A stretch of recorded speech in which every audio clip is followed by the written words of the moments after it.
काय सांगाल भारताच्या ची जी प्रतिक्रिया होते की नगरपंचायतच्या निवडणुकीमध्ये बापूसाहेबांनीच हा जो उमेदवार आहे हा उभा करण्यासाठी आम्हाला प्रोत्साहित केलं, अशी कालच्या शिवसेनेच्या पाठिंब्यामध्ये त्यांनी बोलताना व्यक्त केलं. बाबा कुठला उमेदवार? कुणबीचा. हा काय झालं म्हणताय?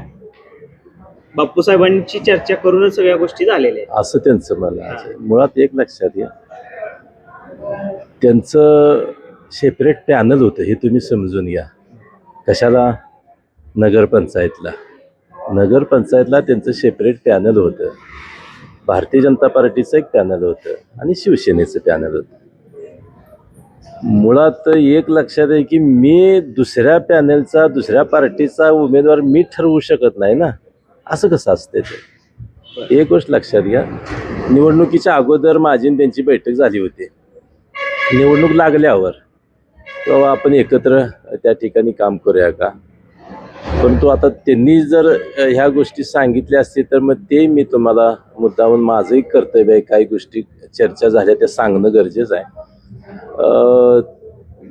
नगरपंचायतच्या निवडणुकीच्या अगोदर त्यांची माझी चर्चा झाली. आपण एकत्र त्या ठिकाणी पॅनल करूया, भारतीय जनता पार्टीमध्ये तुम्ही या, अशा प्रकारची आम्ही त्यांना विनंती केली होती. परंतु त्यांनीच आम्हाला मागताना नगराध्यक्ष आणि 8 जागा मागितल्या. बरोबर, 8 जागा मागितल्या. मग ठीक आहे, मला हे जरा थोडंसं जास्त होतंय, या पद्धतीनं आम्हाला काय शक्य देणार नाही. परंतु त्यांना होय नाही मी काय म्हणलं नाही. परंतु त्या बैठकीत उठताना मात्र मी त्यांना विचारलं होतं की ठीक आहे, समजा तुम्हाला नगराध्यक्ष द्यायचं असेल तर तुमच्याकडे माणसं कोण आहेत का, 1-2-3 नावं मला सांगा, म्हणजे त्याच्यावर आपल्याला जर योग्य चेहरा असेल तर आपल्याला काहीतरी त्याचा विचार करता येईल. तर त्यांनी मला सांगितलं की हे नाव मी तुम्हाला सांगू शकत नाही.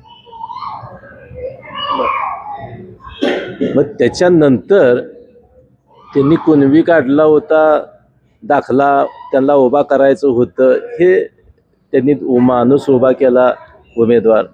त्याच्यानंतर आमच्या लक्षात आलं की त्यांनी आम्हाला नाव का सांगितलं नाही.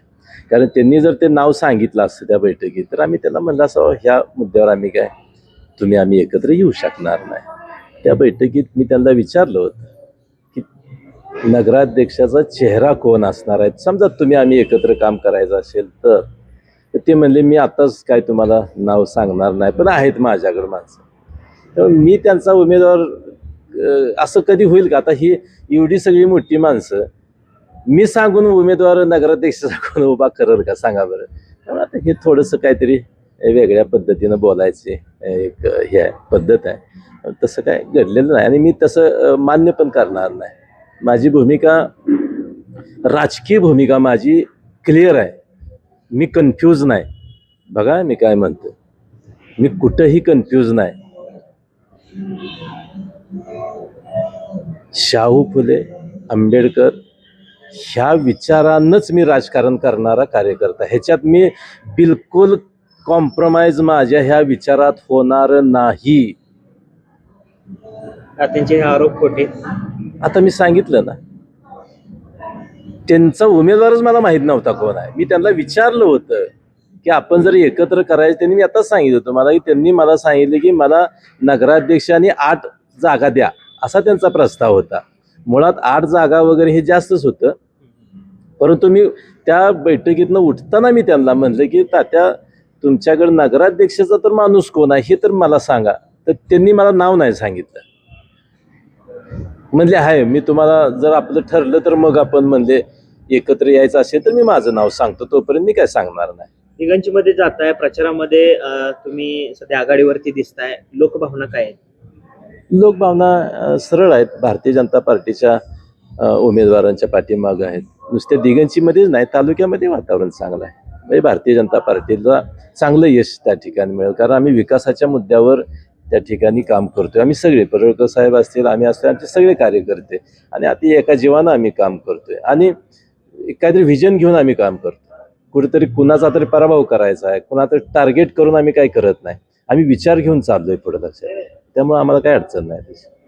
एकीकडं जो शिवसेनेचा उमेदवार आहे तो मूळ त्या जागेवरती तसा खरा ओबीसीचा उमेदवाराचा दावा होता, परंतु कुणबी ओबीसीचा त्यांनी उमेदवार उभा केला आहे. कुठेतरी ओबीसी वरती अन्याय होतो असं वाटतं? नाही, हे मी जाहीरच सांगितलेलं आहे. मी माझ्या परवाच्या कार्यकर्त्यांच्या बैठकीत हे मी सांगितलेलंच आहे. हे अतिक्रमण असं राजकीय अतिक्रमण आहे. एक लक्षात घ्या, हे राजकारणामध्ये काय अधिकार दिलेले आहेत आपल्या संविधानानं, ते त्याला अधिकार मिळाले पाहिजेत. आणि ओबीसीच्या ठिकाणी ओपन काहीतरी करणं हे गैरच आहे, लक्षात घ्या. आणि मी जाहीर बोललोय, हे आता काय आत्ताच बोलतोय अशातला भाग नाही.